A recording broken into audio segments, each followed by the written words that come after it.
Assalamualaikum warahmatullahi wabarakatuh. Saya Muhammad Falhan dengan NPM 1805170083. Saya berasal dari kelas 6 di akuntansi pagi dari Universitas Muhammadiyah Sumatera Utara. Di sini saya akan menjelaskan aspek keperilakuan pada persyaratan pelaporan. Untuk mempersingkat waktu, langsung saja kita masuk ke dalam pembahasan.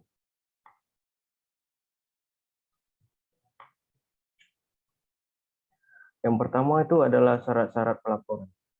Di dunia saat ini, penuh dengan persyaratan untuk melaporkan informasi kepada orang lain tentang siapa ataupun apa kita ini. Hal-hal ini pada umumnya disebut sebagai persyaratan pelaporan, meskipun beberapa di antaranya mungkin tidak dapat dipaksakan. Intisari dari proses akuntansi adalah komunikasi atas informasi yang memiliki implikasi keuangan dan manajemen. Informasi yang dilaporkan adalah bagian yang penting dari proses pengelolaan dan pengendalian organisasi. Persyaratan pelaporan dikenakan dan dipaksakan oleh beanekaragaman orang dari organisasi dengan cara yang beaneka ragam juga. Selanjutnya kita masuk ke bagaimana persyaratan pelaporan mempengaruhi perilaku.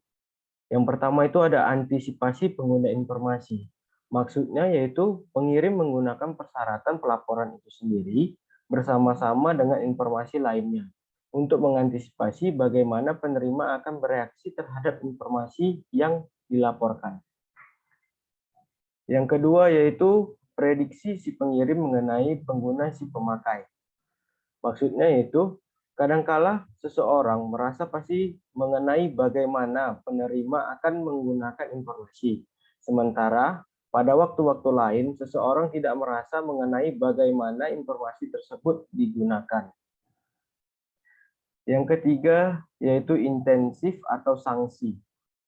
Maksudnya yaitu kekuatan dan sifat dari kekuasaan penerima terhadap pengirim adalah penentuan yang penting mengenai seberapa besar kemungkinan bahwa si pengirim akan mengubah perilakunya.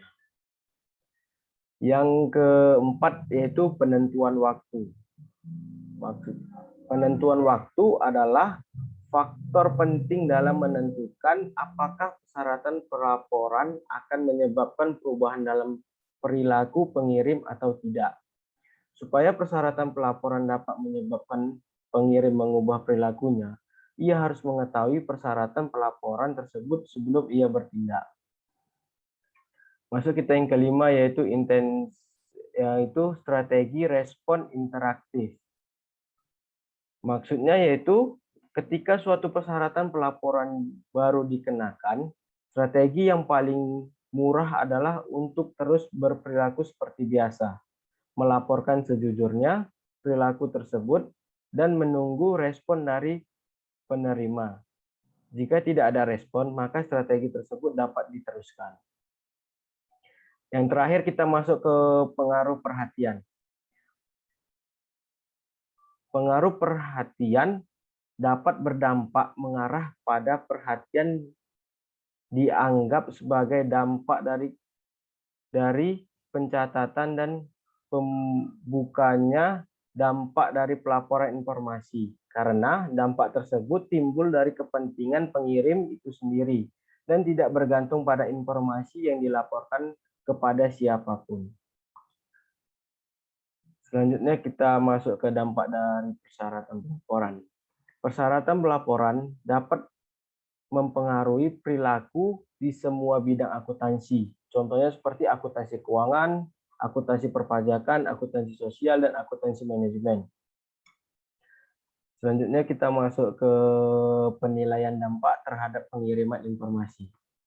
Terdapat banyak cara untuk menilai dampak persyaratan pelaporan terhadap pengiriman informasi. Yang paling tersedia adalah pengambilan keputusan deduktif, yang melibatkan pemikiran secara hati-hati mengenai bagaimana persyaratan pelaporan akan berinteraksi dengan kekuatan-kekuatan motivasional lainnya guna untuk membentuk perilaku manajer. Metode lain adalah dengan menanyakan kepada para pelapor mengenai perilaku mereka. Suatu cara formal untuk melakukan hal ini adalah dengan melakukan survei yang dapat terdiri atas pertanyaan-pertanyaan sempit dengan memungkinkan tanggapan yang ditentukan atas pertanyaan-pertanyaan yang luas dengan kemungkinan jawaban yang terbuka atas gabungan dari kedua pertanyaan tersebut. Yang terakhir kita masuk ke dalam kesimpulan. Sebagaimana yang dipahami bersama, masalah pokok dari proses akuntansi adalah implementasi komunikasi informasi mengenai keuangan dan manajemen. Namun bukan hanya pihak pelapor informasi saja yang memiliki harapan. Pihak penerima informasi juga memiliki harapannya sendiri lewat perilaku yang ditunjukkan pada informasi tersebut. Kedua belah pihak masing-masing memiliki perilaku berbeda terhadap informasi yang sama. Dengan demikian, untuk mencapai efektivitas komunikasi, pihak penerima informasi harus menyadari perilaku dari pihak pengirim informasi, karena pihak pengirim informasi dapat bertindak disfungsional terhadap informasi. Itu saja yang bisa saya sampaikan. Jika ada kata-kata saya yang salah, saya mohon maaf. Billahi taufiq wal hidayah. Assalamualaikum warahmatullahi wabarakatuh.